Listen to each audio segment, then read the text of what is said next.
When I experience an obstacle or challenge, I'm going to move past it. I'm going to shatter that glass ceiling and I'm going to keep going. It hurts to smash a glass ceiling. Wow, we literally have to be superheroes to walk through this life.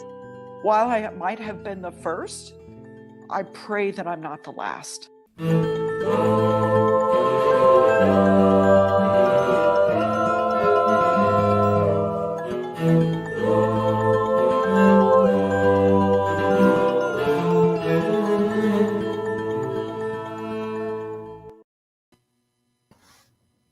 Janine! Hey, how are you? I'm great. How are you? It's good to see you. Good to see you. Very good to see you. I can't believe a week's gone by, but yeah, it was that fast, huh? Absolutely. I'm lucky I'm here too, given the sickness I had over the weekend. So, but yay! I'm glad you're back. Thank you. Yeah, very glad to see you and really excited about this episode. I know. I was looking forward to this so much. I mean, Belinda, she's just the best. And so I can't wait to have her on. I've known her for a while and I'm just so excited. I had to keep putting it on Facebook and, hey, it's coming. So yeah. I'm delighted that she accepted our request to be on the show. So this weekend, I wanted to tell you that I had lunch with Kathy Allen, our first guest. Awesome. So how funny that I got to meet her in person. I was so excited because, that was the first time I'd met her. So we had a nice lunch and recapped how much we enjoyed talking to one another and how much we adore you. So it was all good. Yeah. And she and I had a long conversation by phone last week. I still have not been able to meet her face to face, but she's going to be in Spokane at some point in the future. So I will. She's phenomenal. How she was on that first live stream for us is exactly how she is in person. She was so authentic and real and genuine and sincere and just warm. It was just great to see her that way. Yeah. And she is so passionate about this project. So, and then I had lunch with our guest coming up in June, I think 7th, Liz Perpetua. Yep. I had lunch with her and she's really excited to be on the show. And I have to say, I just love all these women and networking and how they're all so unique and different. And Liz is going to bring lots of great insights too. So I'm looking forward to that. We have a great lineup coming up. Yeah. Well, and if you're just tuning in for the first time and you just heard about this show, we are so excited and grateful to have you here. Grateful. It's going to be the buzzword for today. Yes, it is. And I just want to recap our mission. So, and I've been doing this for a year and a half, but I still have to read a little bit off the stream. I don't do memorizing very well. Welcome here to what we're doing, to Taking Her Lead, and here, Taking Her Lead. That was a funny one. Freudian slip. Here we strive to give women a platform to explain how they lead and talk about their personal journeys. And we hope that we gain the insight from these conversations to inspire all of us, but particularly to inspire our female listeners to push through that glass ceiling. And we learn a lot. I learn a lot from our interviews on how to live better, how to lead better. It's phenomenal. I started this almost a year and a half ago. Mm-hmm. And Janine, such a privilege to have you come on, I think 9 months ago. Mm-hmm. And so we're now rounding about 40 interviews and I've just gained so much friendships and inspiration from the women that we've had as guests. So on that note, upcoming, we have, let's look at my list here real quick. Janine, do you remember who we have next Monday? No, but I always live in the week. So, when they tell you to live in the moment, that's what I'm doing. We line them up and then we have all these intro calls in between. We surf LinkedIn for who might be a potential guest that we would like to talk to. And so I feel like we do this all week, right? We do this all week. This is nonstop. It's really fun. And I've been focused on Belinda this week. So, same here. So we do have Lisa Van. Oh, Lisa. How could I forget Lisa? I just saw her this weekend. Yeah. That came up really fast. Yes. Oh, she's going to be fabulous. We actually talked about this weekend. I didn't realize it was so soon. Yep. Oh my gosh. So wait till you hear her too. I would love for our guests to meet each other. That would be so phenomenal because they would all like each other. They would. I'm just telling you. Many other people. So you and I have been talking about that, and we will announce some things around that coming up here, probably in the next couple of months. Yep. So Yep. how we might orchestrate. So, And then we do have, because I had this bad cold last week, I wasn't able to drop Debbie Hazel's episode. So that will be Thursday. mhm. And of course, Debbie Hazel is moving into some new things now, but she was most recently CEO of Global Asset Management for HSBC Bank. Mhm. And just at the very height of the financial industry, and a warm and giving and thoughtful person. So for our new listeners, that's actually at blueberry.net, taking her lead. And iTunes. Yeah. And SoundCloud, at .blueberry.net, right? Because there you go. Thank you, Nick, for putting that on the screen. Because Debbie Hazel's audio only. So I just wanted to make sure people knew that there was something different with the podcast. All of these live streams will eventually be edited down and added to our podcast. But we still have a couple more guests, I think, that are recorded but not live streamed that will be coming up first. So we have Dr. Lakshmi Prada. Yeah, that's a great interview. Mm-hmm. And then we also have Emily Liu, who was recorded but not live streamed. So she's the one that did our beautiful music. Yeah, she's a composer. It's a fascinating interview as well. So we have a couple more that are audio only before we start adding all of our live streams in there. So it'll be really fun. And a quick plug for our creative director and our composer. So Emily Liu, of course, composed the music.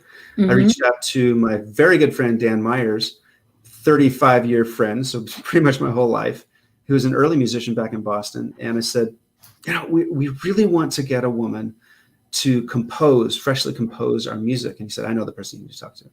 So I reached out to Emily, had a phenomenal conversation, and she was all in. And then when she sent me the music and I fell in love with it, she said, oh, by the way, Dan, your friend, plays the recorder and does some of the other work on this piece. So I was like, wow, yeah, that's great. So cool. And then Elizabeth Pierce designed our logo, which we just love. Right. Yeah. It's all come together so nicely. I feel like the universe speaks for us, doesn't it? Does absolutely speak for us. And yes. These things all lined up. I'm just going to try a few here. So do you want to talk just briefly about how you met Belinda? Well, why don't we bring her on and then we can talk together about that, because I'm sure she has a different recollection than I do. And it would be really fun for her to join in on that conversation and see her cute face. I think so too. Jean, do you want to move just a hair closer to the monitor here? We got a match, of course. We got to be perfect. Oh, okay. Yeah. How's that? That's perfect. All right. Without further ado, here is Belinda Liu on Taking Her Lead. Yay! Hey, how are you? How are you? Well, it's so lovely to see you all. It's good to see you too. How is it wherever you are? I'm in Mount Shasta, California, and it's gorgeous. Yeah. It's misting a little bit here this weekend and Monday. Yeah, I can't wait for our listeners to hear that part of your story too. So that's pretty exciting. But Joshua asked how we met, and I thought that would be a great way to get started. So we are two Wisdom 2.0 lovers, right? I mean, you said you've been going. 3. Oh, yeah, I forgot. Joshua went this year, right? This is your first year. Yeah. Once you go, you're addicted. I have to say it's a really great conference, and I've gone in San Francisco every year, but I think that they have it in other places, right? No, I don't know. Belinda, do you know if they do it in other cities? I think it's there. Okay. Belinda, you might know this. They do a breadth of other smaller pieces, promotions, and conferences throughout the year, other places, if I remember correctly. Yeah. Belinda, please. But this is the big one. And I went by a kind of a presentation that you had, I remember, in the hallway. And it was just so beautiful, so well done. And I just had to stop and pull a card. Like, we're going to do that today. And I remember actually talking to Melissa first. And so we chatted and talked, and then I came back because I liked the booth so much that I had to come back, and that's when I met you. And then the following, I think I got started that year. And then the following year, the year after, we met again, and you were nice enough to introduce me to some of your colleagues in San Francisco. And we sat in the lobby of a hotel or something, or I don't know where. Yeah, the lobby of the conference center. And we had drinks, and then COVID hit that weekend, right? That's when the ship docked in San Francisco, that everyone was quarantined. And so that's what I remember. So I'd love to hear what you remember about meeting for the first time, because I don't know. It's also busy when you go to Wisdom 2.0. Yeah, I just remember you being this curious person, and you would just come by and you'd say, okay, I want to get a message for the conference today. And pick a card. And I just remember the response, the reflection that you would always share when you would get your card. It would just be so thoughtful and deep. So I've always appreciated that about you. What I'm thinking, I gave this a lot of thought when we knew you were going to be on the show, is that I really feel like the universe put you in my life in the moment that I needed you, quite honestly. It's sort of like, you kind of arrive and you think life is going along, and then all of a sudden you meet somebody and you think to yourself, they're supposed to be teaching me something, giving me something. I don't know what it is, but I just knew it. And it's been a journey since then. And so I really appreciate you. And I just know that you were designed to send me a message and give me your insight and wisdom. So now I'm bringing it to other people, I hope. And I'm sure Joshua's going to feel the same way, So anyway, so I think we'll get started. Our famous question, and I can't wait to hear what you say about this, because I know there's a journey in here, is what do you say your current position is? Like, how do you describe what you do? And, a little bit about what your current position was before this, that transition, because I know there's been a transition for you. So tell me a little bit about it. Yeah. And I have to say, sometimes what I share about my position changes in the moment based on what feels alive. So I would say that my role in the world right now is to create new possibilities for how we live, how we connect, how we engage in community, and how we do our inner work to be able to do our outer work in service of humanity at this time. And my the tools that I have found to work the most effectively towards this mission has been connecting deeply with nature, bringing nature into the conversation, into the transformation, and using art, gratitude, and self-inquiry for personal and group transformation. And one part of my work is through Gratitude Blooming. And Gratitude Blooming is a set of 39 practices that bring the wisdom of nature into gratitude. And we translate that through artwork. So there's many different ways that people can begin to practice the art of noticing through these cards, and start to notice how gratitude can look very different than just saying thank you, or even just noticing the good, because these cards represent so many different dimensions of life.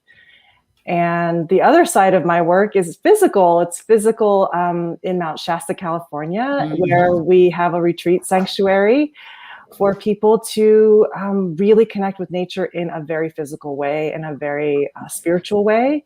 And in that way, I feel like Gratitude Blooming and Hestia Retreat Center are almost like sisters. Yeah. Two creations that I'm to bring this vision for new paradigms and new possibilities into the world. Yeah, it's so exciting. Belinda, before we move on, I just wanted to know how, if I was interested in the retreat center, or if I was interested in getting the cards and more information about that, how would I go about doing that? Our website, so gratitudeblooming.com is where you can find out more about the digital and the physical card deck. And hestiamagic.com is the website for our retreat center. Thank you for asking. Hestia. That's right. Yeah. Okay. Excellent. Thank you. Yeah, I just want to make sure people knew that. Yeah. So what were you doing before you did this? Well, it's fascinating. I would say my professional life, before I went rogue, I spent a lot of years, probably over a decade, working in the public education system.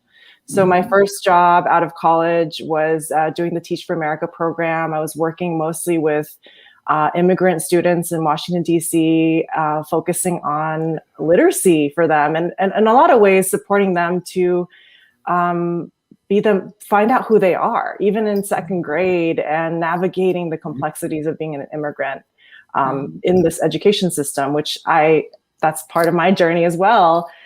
And I feel like that that decade of work was really around how do we learn, and what is the purpose of learning, and how do we design large-scale systems that support the adults and the children and towards a shared purpose. And you're a systems thinker. I'm an aspiring systems thinker to larger vision. Yeah. And it's been interesting because I feel like that work took me outside of the education system. Because what I realized was there's so much more to education than just knowledge acquisition.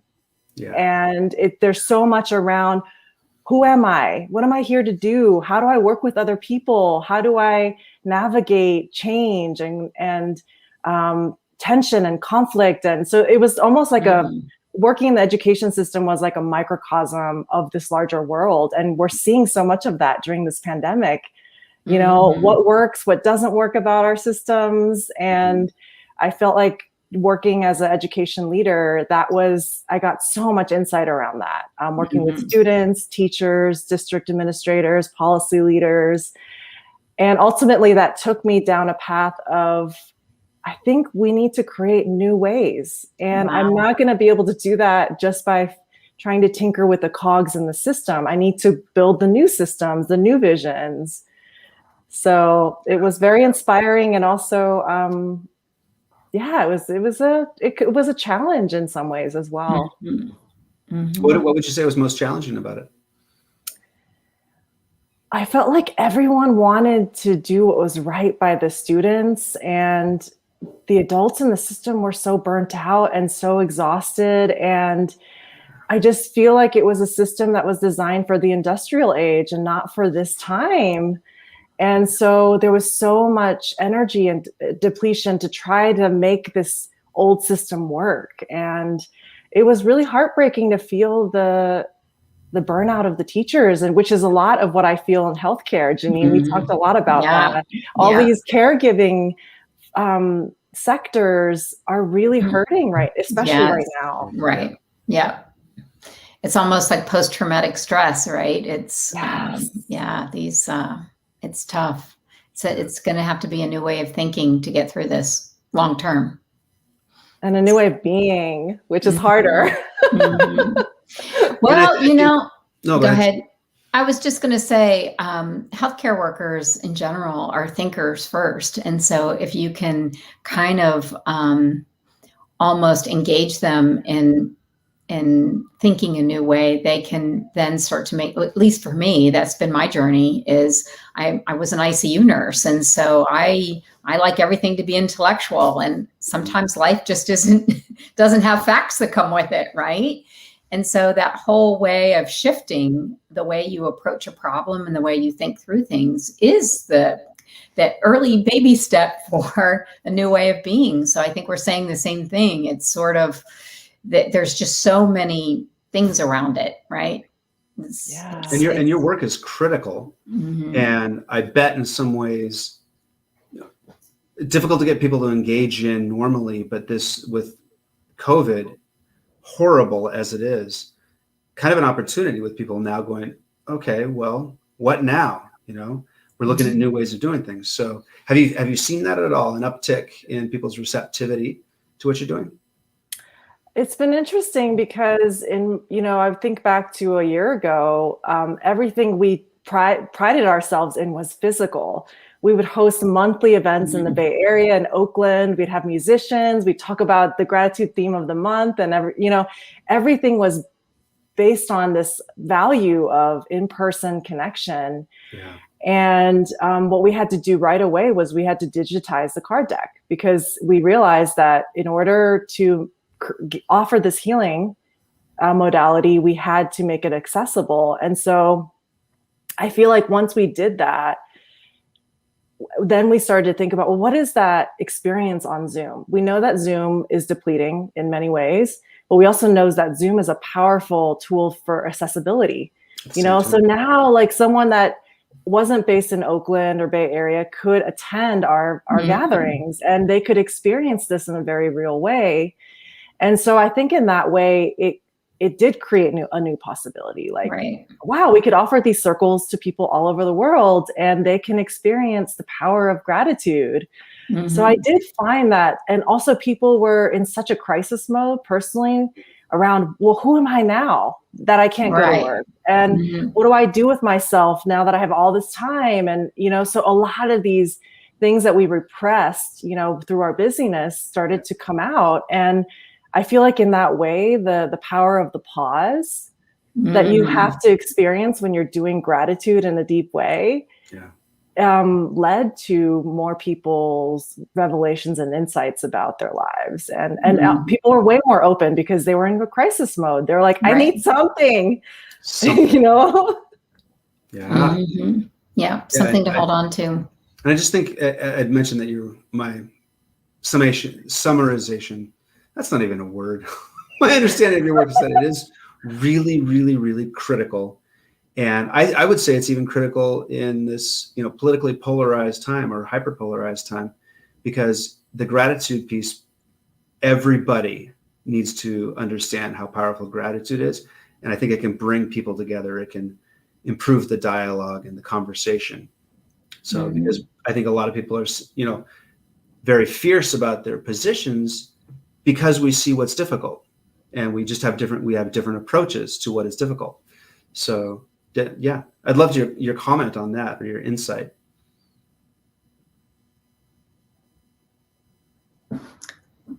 So, did we lose you, Belinda?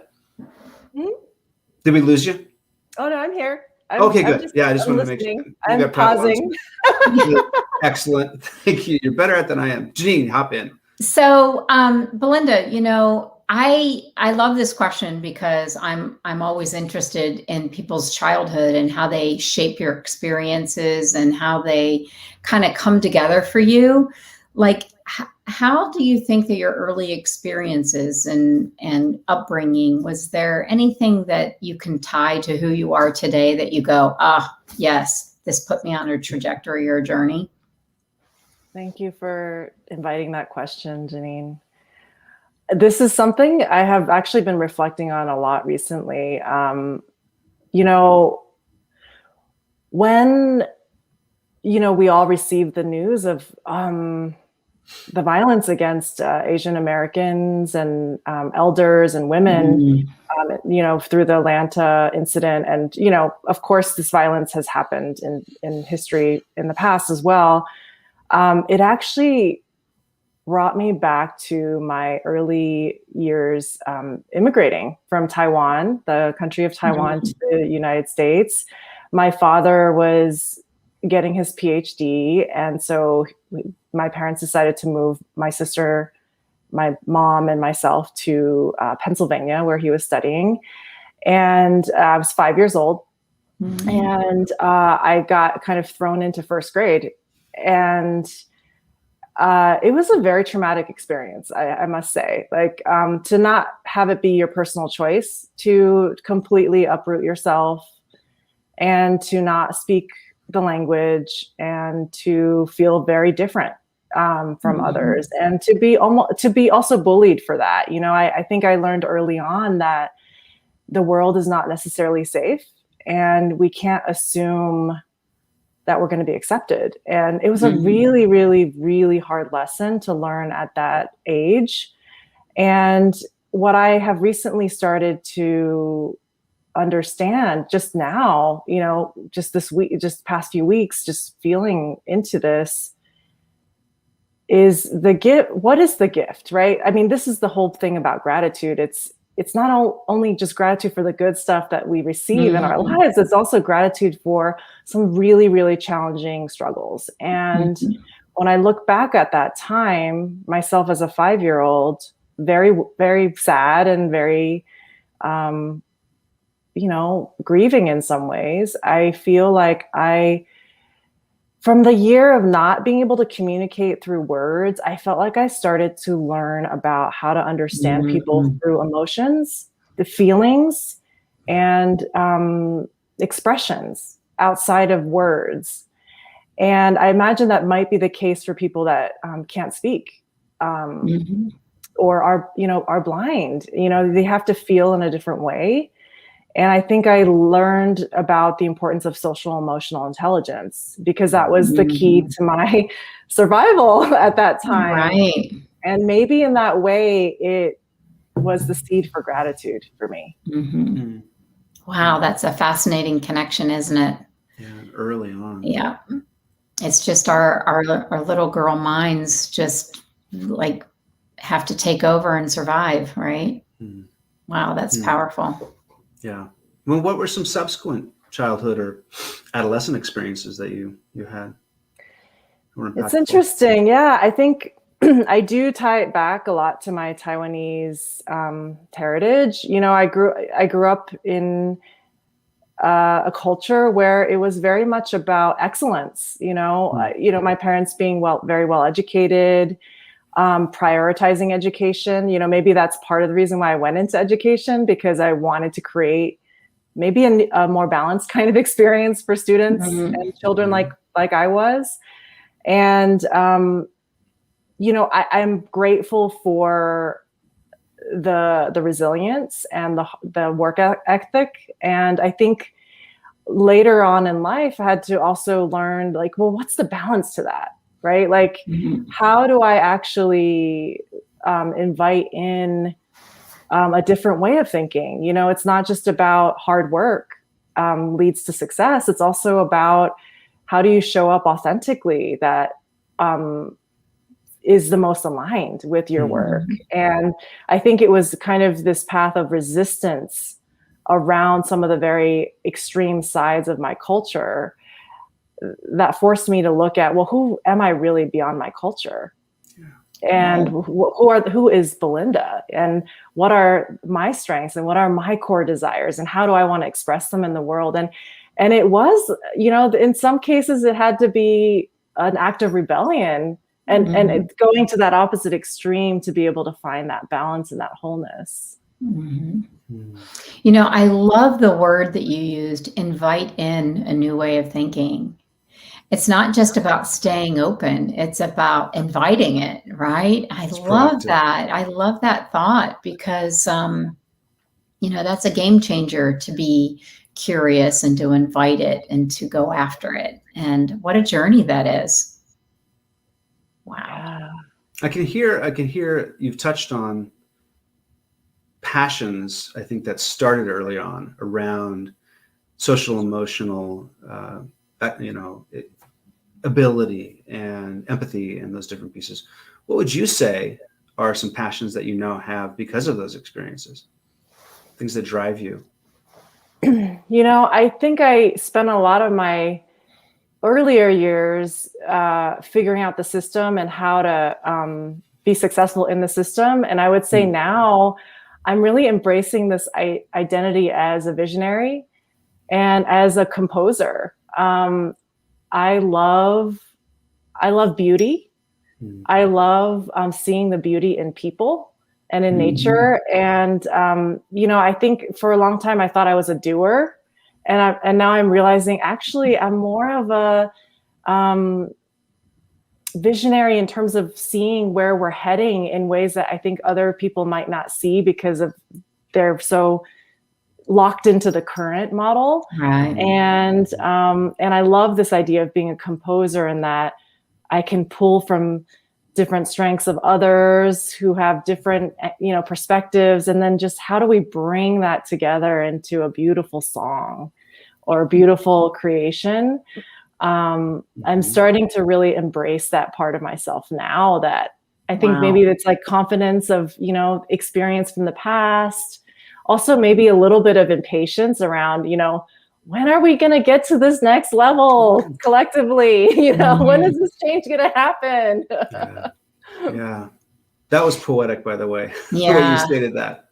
Beautiful. The impact that you have on people is really powerful. And at the same time, everyone has a different pace that you almost have to. I mean, I feel that way when I'm with you, is like, you draw me forward. I want to come forward, and I can only do it at the pace that I can process it, right? And yet I keep coming back to the well for more. It's like, okay, this is just a shift in thinking that I have to kind of go with it and experience it. And I think that that's what you're kind of waiting for. I understand the impatience, I guess is what I'm saying, because there's people like me who aren't just really quick at the uptake. They want to come along with you. Well, Janine, you always, in some shape or form, say yes to the invitation. So I always am so grateful for how you're just like, yeah, let's try that. Okay, yeah. Right? Same here. Same here. Yep. Joshua was very much like that too. Is like, yes, let's just say yes and see what happens. Oh yeah, and grateful, very grateful for you, Janine, saying yes to this project. Yeah, likewise. So I'm interested in knowing, was there a pivotal moment in your, do you have one standout moment? Some of our guests do, where they just know, okay, things are different this moment forward. Is there anything in your life that's like that? I would love to. I have 2 points, and one is a more recent one where it's kind of unfolding in the moment, and still. And there's one that's a little bit further back. I'm curious, what would you like to hear first? Let's start further back and come forward. Yeah. Okay. Yeah. So, I know the focus of this space is around leadership and women in leadership. And so I would say that as I was learning to be a leader, in my work in the education world, what I noticed about myself, and I think it came a little bit from my culture, it's all about performance. That's how you climb the ladder. You just perform. And I think in a lot of ways, that's how I thought leadership was. It's just like, you show that you're very competent, and you lead through example. And in many ways, I think that was a very masculine way of leading. And, a lot of the people that worked with me were like, wow, you are like so intense. Like, I was like super type A, like that was the culture of my team. And if there's anyone watching from my former team, I'm so sorry that it was so intense and stressful, like perfectionism. And, I just didn't know, because everywhere I looked, that was the example, even in the leaders that I was working with. And, what happened was, there was a woman who took over a chief program officer position, and she was in her 60s, and she was a lesbian who had grown up in Africa with missionary parents, but very progressive. And what I noticed about her style of leadership was she was completely confident to show up as her authentic self, and she put emotions and relationships first. And that was the first time I'd ever seen a leader be unapologetic about that. Wow. And I was like, really? You can do that? And like, this is even a way? Wow. And her name is Malika Starr, and she has now transitioned. But I will forever remember her and be grateful for her for that modeling of, coming into a team meeting and then asking how people feel today, like, wow, novel. That's huge. And I found that people did the work with more trust and more openness and more vulnerability. Like, people would start saying, I don't know if this is a good idea. Should we consider something else? Whereas before it was just like, this is the goal, this is the plan, this is the strategy. We already agreed. Let's just go. Yeah. Wow. Yeah. Wow. People first. That is so powerful. And productivity soars when you have that kind of an environment. Yeah. and people are healthy and healthy. Absolutely. Oh my goodness. And then what's the second one? Okay, so the second one is the 2019. So more recent. The last one was 2012. So now we're traveling to 2019. And so, I've been working on gratitude blooming since 2014. So it's been a very long process of understanding, what is the form around this vision, and it's taken so many different iterations. I looked at purpose, I looked at empathy, I looked at kindness, compassion, all these things. And what I found, in the gratitude blooming journey was, wow, gratitude, well, one, it's an emotion that's within us, so we just have to remember it. And two, it's a social emotion. So it has the potential to connect us just naturally, in the way that we gather. And it was also the one entryway that I felt like could be accessible to everyone, transcendent of culture, race, class, like everyone in the world could start this journey from the place of gratitude. So once I figured that out, which I wish I'd known Janine earlier, because I probably would have done it faster had I known you. But I went my own kind of nonlinear path. Yeah.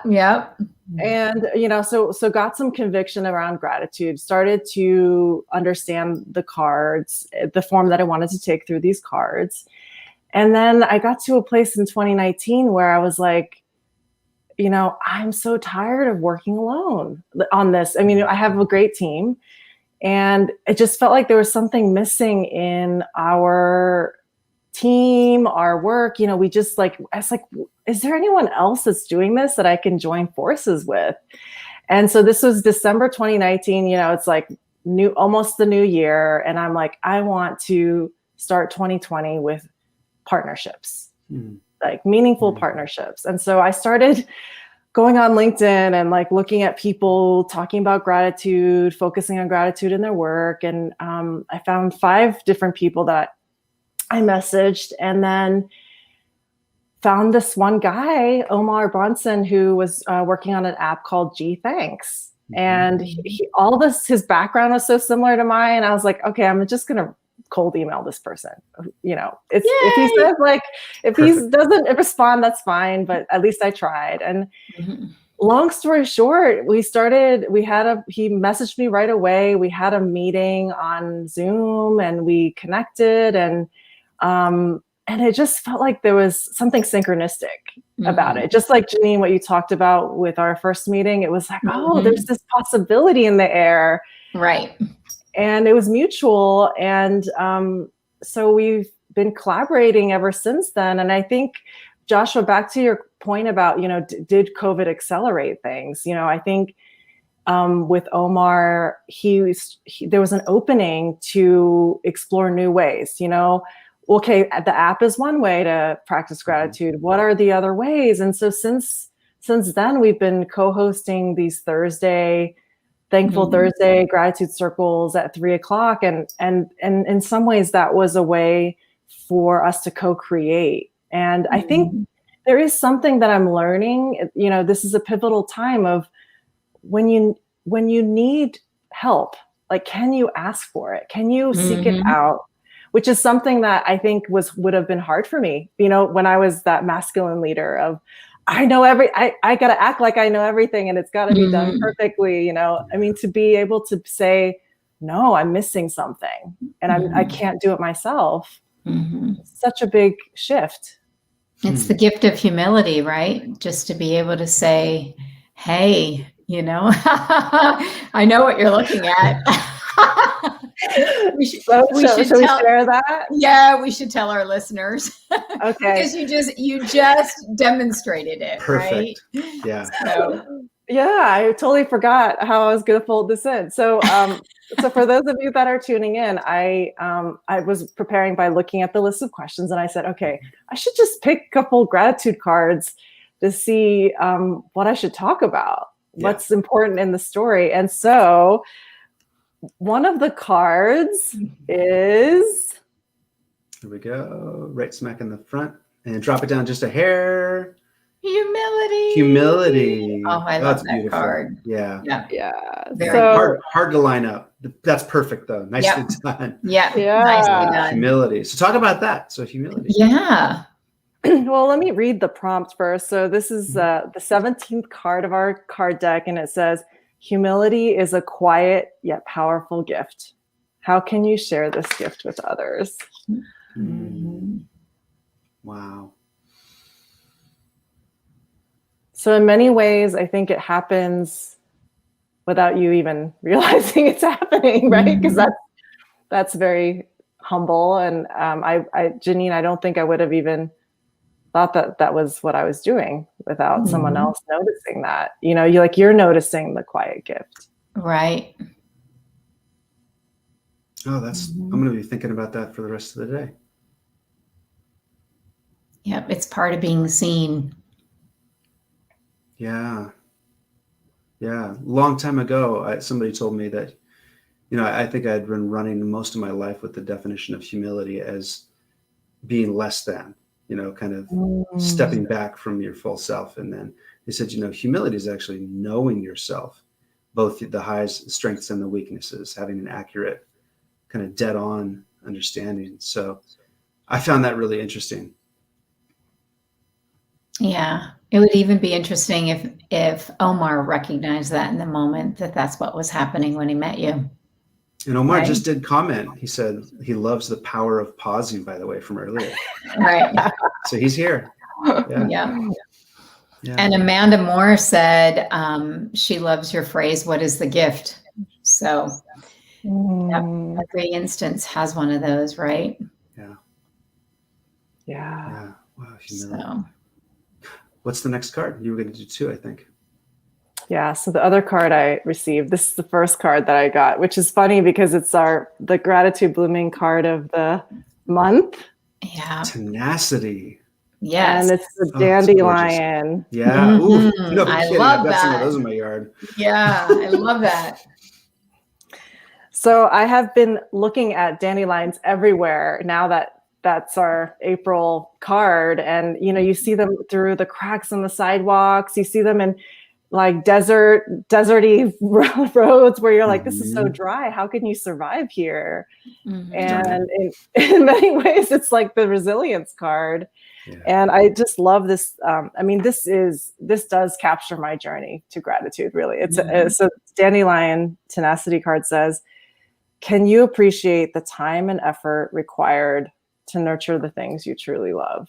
Wow. And like I said before, I'm super impatient about change. And so this whole journey to gratitude has been all about being wise about the time and effort that's required to build something timeless. Well, on that note, we have a special guest who we want to bring in, who you did not know about. And Janine, do you want to usher her in? Yes. I think we're going to go to full screen. There we go. Belinda, meet Liz Perpetua. Liz, meet Belinda. Hi, Belinda. It's a pleasure to meet you. It's so lovely to meet you. So we were at lunch this breakfast, and I brought my card deck. And Liz picked a card, and we had a wonderful breakfast, and until we got kicked out of our table because the next reservation came. But I have been wanting Liz to. I had a card deck for her actually at the concierge desk of my condo. And I'm like, pick up the card deck, and so we finally got a chance to talk about it. So I wanted her to be able to come on and meet you and tell her what her experience of your cards were. It's such a pleasure to be here today. Thank you both. And Belinda, I have just loved hearing about your journey as an Asian American entrepreneur, just being able to hear what that's been like for you, and to have this new way of being, like you said, versus thinking, because growing up this way, with a focus on the collective, it is always still going to that turning inward and focusing on, what does it mean for myself as an individual and what my true nature is. So I have loved the gratitude blooming deck for that very, very reason.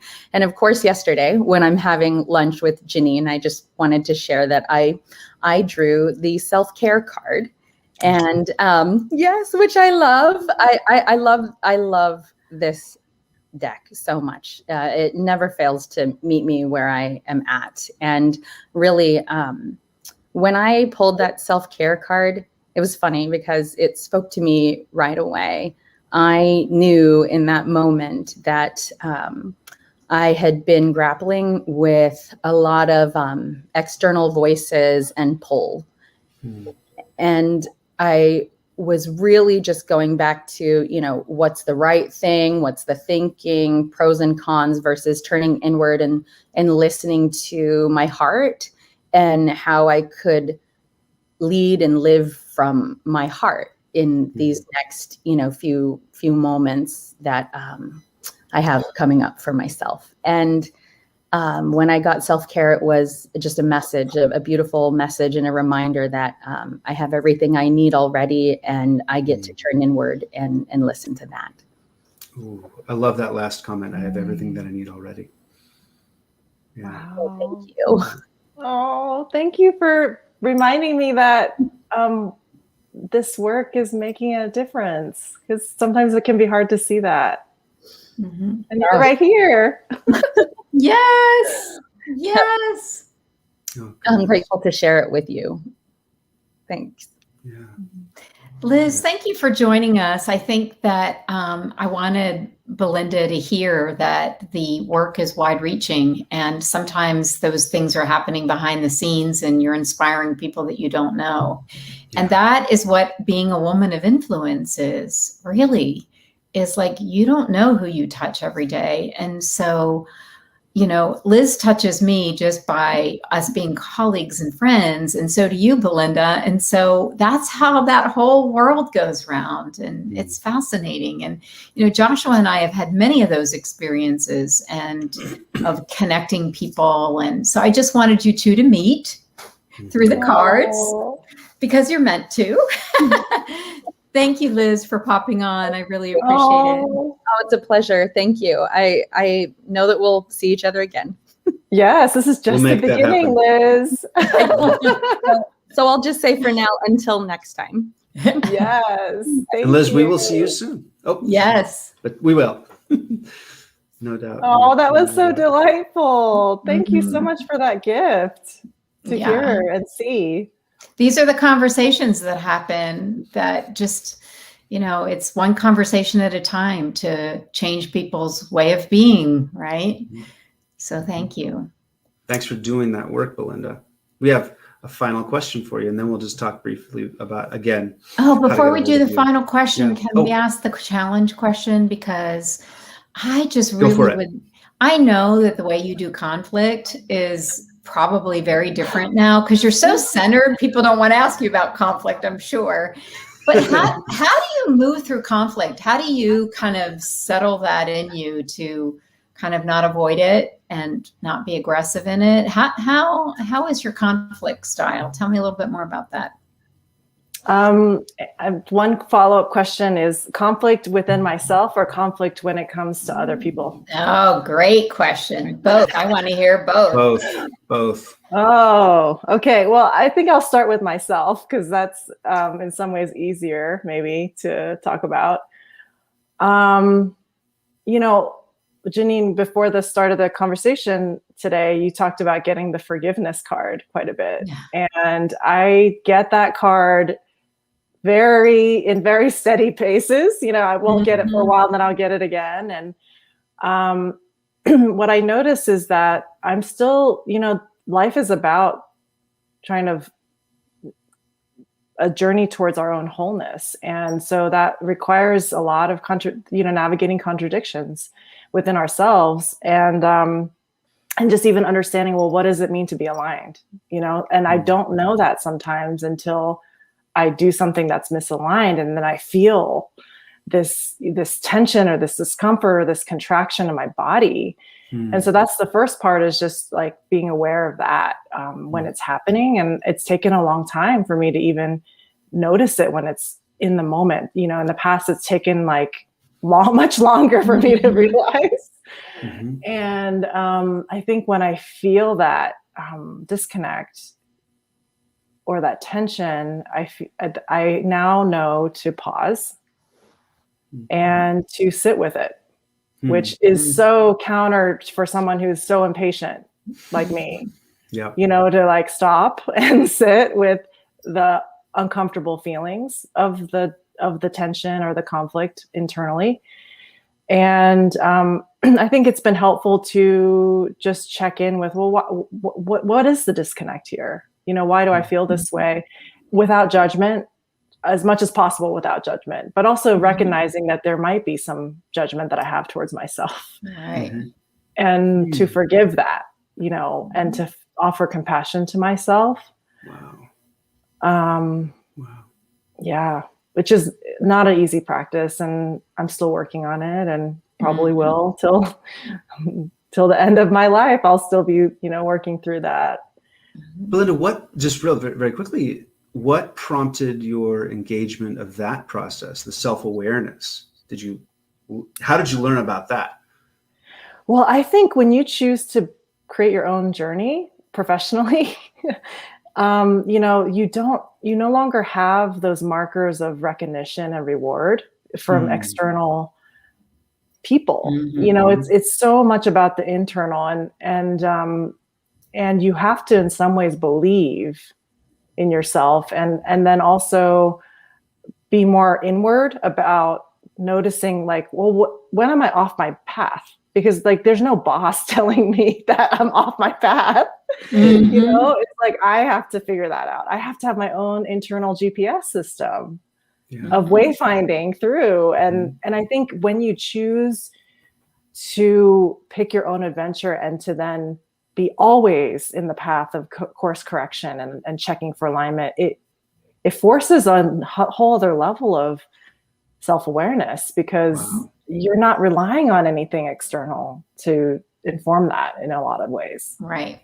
Wow. So that creates self-trust, you know, if you allow your distressing emotions to give you information, right? That's what you're waiting for in that pause, is what information is being sent, you know? That's interesting, and because there's a lot of research. So I'm heavily trained in crisis de-escalation, both physical and situational.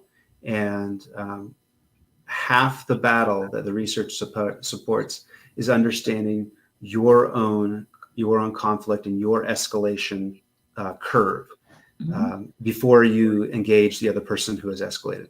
So this is really interesting that you began that understanding, that journey of understanding yourself in internal conflict. It's huge. So yeah, now we want to hear, how has your interactions with other people in conflict changed? I could talk about this for another hour. So, and there's a couple of different ways that this is showing up for me right now. So I think it's not a coincidence that this question wants to be asked publicly. And I guess I will say what I'm learning on two levels. So one, like going back to the Omar example, right? This is a new person I'm collaborating with and partnering with. And technically, we are competitors. You know, if you're looking at it from a business perspective, we shouldn't even be talking. We should be like checking each other out from the like, you know, but we're both like, we're talking about gratitude. This is like, it's all about relationships and connection. And you know, even just with the work with him, you know, and this is just an example of the work context, right? When you're working with someone, there's a lot of calibration around values and beliefs and visions, and in many ways, I'm grateful that we're so aligned. And there's going to be times when I'm like, not sure, you know, because we're just getting to know each other. And I'm curious, you know, for the two of you too, as collaborators, right? Inevitably, there's times where you're like, I'm not sure if I agree with this, or you just feel internally like, okay, maybe there's something that's missing, and so I would say, like, what I've been learning recently in the collaboration with him is it does start with the self-awareness first, because you don't even know there's a tension until it rises in your body or something shows up, and to be able to first name it to yourself, and then in some ways have the courage and to have the safety in the relationship to say, hey, like something isn't quite right about this, or I'm having this emotion coming up around the way we're doing something. And I think that is, to be able to speak that and navigate that requires a lot of tilling the foundation of that soil before you even have the issue, you know? Yeah. Right. So like having the conversations ahead of time when you're starting out, like, well, how are we going to talk about stuff when we don't agree, or, you know, like, I think that created the safety for us to have other conversations, you know, when things arose. I think you make a powerful point of you're creating expectations or an agreement between you on how you handle conflict or how you're going to show up. We don't really prep the people that we work with for those ground rules, for lack of better words. I don't know what words you would use, but I think that is really important, even in your relationships. That's a really great point. I appreciate you saying that. And I don't think Joshua and I have had that formal agreement between the two of us. I was thinking about that, Jane. But that at the same time, there was a video on the very first live stream that he was going to play. And I was like, I haven't seen the video. And he was like, okay, but it's kind of a hassle to send it to you and whatever. It's a great video. And I'm like, but I haven't seen the video. That's right. I can't surprise Perfect me example. like that. And I was like, I hate surprises. And he was like, all right. Like, all right. And so he sends me the video and I write back, this is a great video. And he was polite enough not to say, I told you so. But He it was just on said, me. yes, isn't it great? And I just like, I hate surprises. Like, so we kind of navigated that, right? But that's exactly what you need to be able to. I just didn't want to spend the next week worrying about it. And he was nice enough to say, I don't want you to, right? You're going to worry about it. Let's take care of it. And that's exactly it. It's that setting. How are we going to disagree? Yeah, it shifts. I think it shifts the whole perspective from dislike of conflict, avoiding conflict, all of those pieces, to valuing conflict, understanding its place, you know, which is a huge shift. And I would love to be in conflict with you, Belinda, because I think it would be. We can great. work on that. Okay. I'm sure we can do something together and have that emerge. I hope so. I hope so. So, Belinda, what advice would you give your younger self? Yeah. How young? Entering your careers or So careers. like in my early 20s? Yeah. Yeah.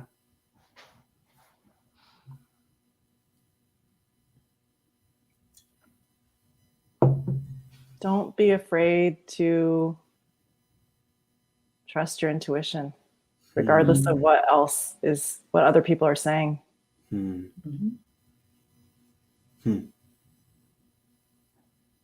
Yep. I hate to ask this because I don't want this to end. This has been phenomenal. Our last question, as always, is, Belinda, what are you most hopeful for in regard to women in influence and leadership? I feel like this space right now in this moment is a testament to what's possible. To have Joshua be holding space for women and advocating for women and valuing the leadership of women. I think we are trying to find harmony and balance as a collective right now in terms of the many years of imbalance with gender power. And I'm just grateful to see that there's more safety for more women to show their gifts and share their gifts more publicly and more visibly, because there is a greater safety that we're trying to consciously create in the world. So that's through more men stepping up to say, hey, like, actually, the woman should be leading this or holding that space. And then I think for there to be, it feels like there's this energy of the collective that's emerging, that's inherently feminine.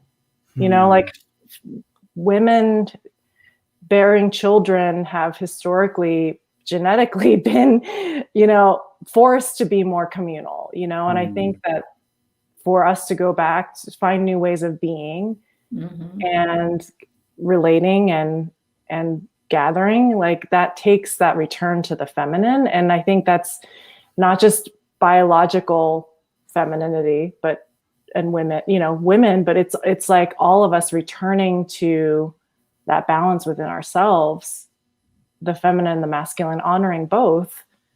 And I think in order to honor both, we have to lift up more of the feminine right now to be able to create that balance. I love it. That is very hopeful. Belinda, this has been a treat. Yeah. Thank you. There's so many other things I would love to ask you. Like, we just have to have dinner when this is all over at some point. Yep. Maybe it's going to be at Wisdom 2.0 next year. Yeah. So or maybe the two of you need to do a retreat together in Mount Shasta. yes. Well, it's funny that you bring that up, because we're getting our heads together about, you know, possibilities. So you're right. We may have to do that. Yeah. Yep. Absolutely. So. And lastly, Belinda, so we did comment on this earlier, but anybody who joined us toward the end here, to connect with you, obviously on LinkedIn, you're there. But with regard to the resources that you're providing with Gratitude Blooming, it is gratitudeblooming.com. Is that correct? That's great. correct. And then the retreat center is hestiamagic.com. Is that right? Super. All right. Well, thanks so much for taking the time with us. This is precious. Yes. I loved seeing you. It was fun. Thank We'll you have more both. conversation soon. I'm so honored to share. Thank you. Thank you. I feel set up for the rest of my day. Yep. This is great. And with tenacity. With tenacity. Belinda, we will talk very soon. Thank you. Take care. Bye-bye. Bye. Wow. Isn't she delightful? I could just talk amazing. to her all day long. She's just full of ideas and inspiration, and she's so centered. You know, she's somebody who has control of her energy, and I love that. Yes. I love that. So much, and there's a deep strength in being able to invite life in and invite other people in deeply to affect yourself, and she does that. It's amazing. And I know Liz's heart to know how she kind of connects that journey, and so I'm sure so many of our listeners feel that way. It's a journey that you're on, and Belinda's leading it through influence and insight and inspiration, and it's a different way of leading. It's a different way of leading. We don't think like that. That it's a healing way of leading. It's a healing way of leading. That's a really great point, Joshua. Yeah. And Liz actually just said, amazing. Thank you. Loved hearing your journey, Belinda, and the conversation between the three of you. So it feels very nice to hear. Yes, yes. And I wanted to answer Mei Li Chung. She said, I had wanted to join this, but not able to during the time. There it is, time conflicts. So is there other opportunities? And yes, all of these live streams are very quickly after the live stream. The recorded is on YouTube, and you can see it there in perpetuity, and as long as YouTube lasts. And also, the audio will be separated and put on as a podcast, of course, on iTunes and all of the other platforms that we're on. So those two ways to access this are available. And viewers and listeners, thanks so much for being here. Well, let's give a shout out to Omar, because we know he made some comments, and he's definitely been an inspiration for Belinda. So we appreciate that duo. Yep. And I also wanted to mention that our colleague, Teresa Carpenter Mhm. is dropping her first episode of her podcast, That's right. Stories of Service. So Yeah. she interviewed her dad as the very first guest. And so I want to give her a shout out because she's been so supportive of our show and Very. supportive of us. And we Yeah. really appreciate her. And I am looking forward to Lisa Van next week. Yep. She is going to be a force to be reckoned with. She is just moving and shaking down here in Belltown. So Yeah. I know that we'll get a lot from her too. Yeah. So Great. All right. Well, if you're on That's a LinkedIn, I was just going to say if it is wrap, but if you're on LinkedIn, please share our posts every week if you can when they come out, and ask your connections to share them. It's multiplication, and that really helps get the word out. We have a continually growing number of connections and people who are following our page on LinkedIn, which is great because then you automatically get the notifications. And so encourage your connections, your peoples, to do that as well, to follow our page. And I think that's about it for well, today. I think the great thing that we've done recently is that now we have those little clips of wisdom. I like to call them clips of wisdom that, that the guest says, and it's a short clip. And I think sometimes even that is just worth a share, right? It is. So I've had fun going through them. So we'll be getting them out there for people.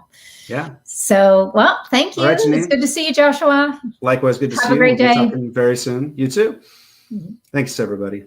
Bye-bye.